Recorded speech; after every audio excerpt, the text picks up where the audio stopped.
Why, hello everybody, this is Eric Vierthaler92, aka Eric the Tyrannoceratops, here once again. So I literally just got out of a screening of the original Texas Chainsaw Massacre. The only other Chainsaw Massacre movie I've seen in the theaters was Texas Chainsaw Massacre: The Beginning.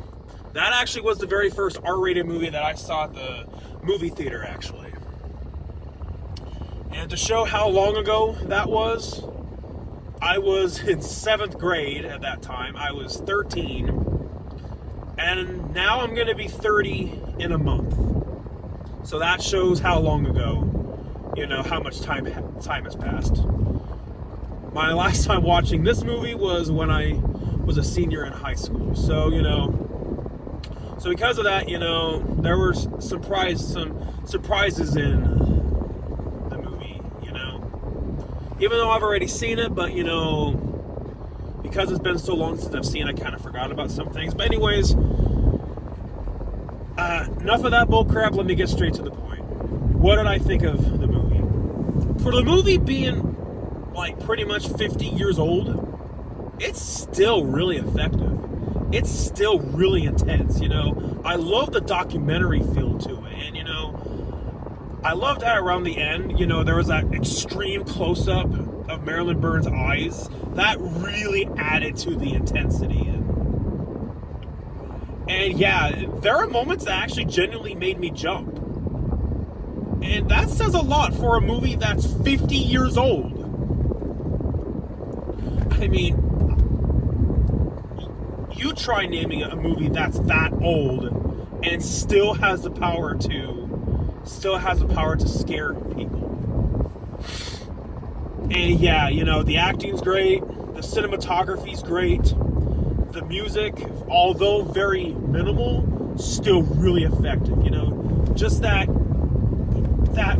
sound that they used in this movie and in the trailers for the Chainsaw Massacre remakes by Platinum Dunes.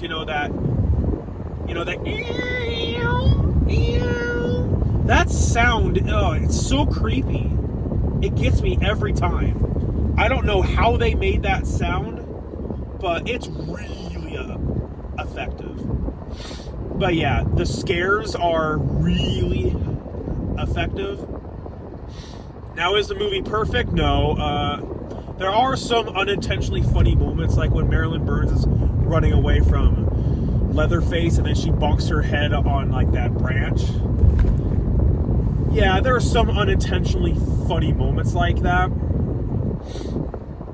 And when that one girl, with that one hook that was hanging up, and when Leatherface, forced her on, there should have been more to a punch, as soon as that hook got her back. That's the one thing I feel like the remake did a little bit better, I hope I'm making sense. I just feel like there should have been more of a kick or a punch to it, like a sound effect or something. So that's what I feel like the remake, the 2003 one, did better than in the original.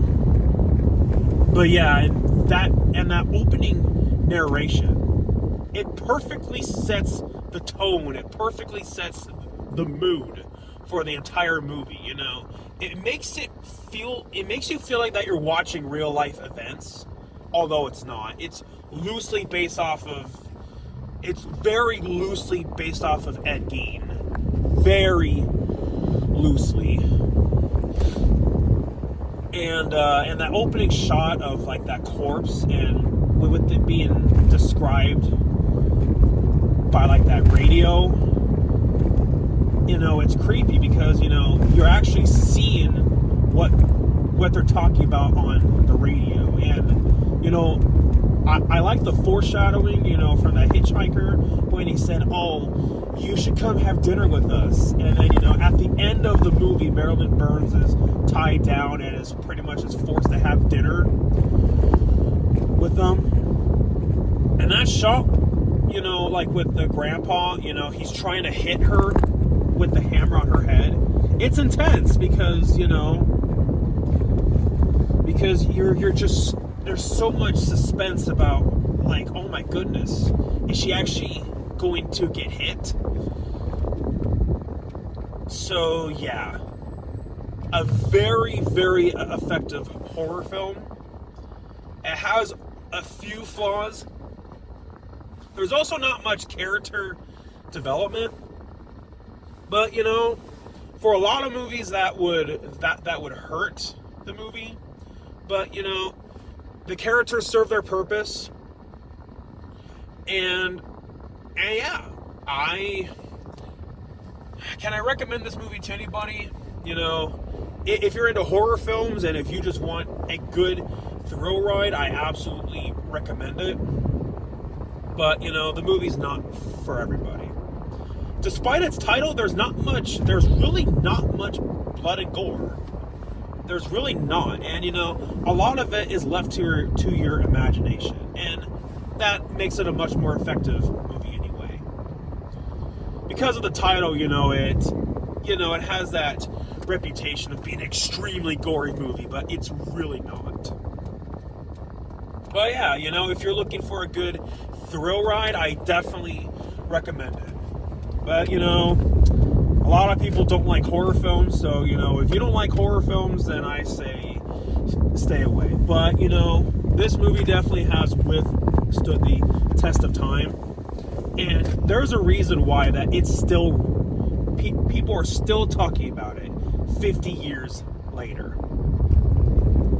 So that's really all I got. I'm literally about to pull into my apartment, so you know, it's perfect timing to wrap up this review. So thank you all for watching. You all have a nice day. Take care. Like, comment, and subscribe. I'm out. Bye bye.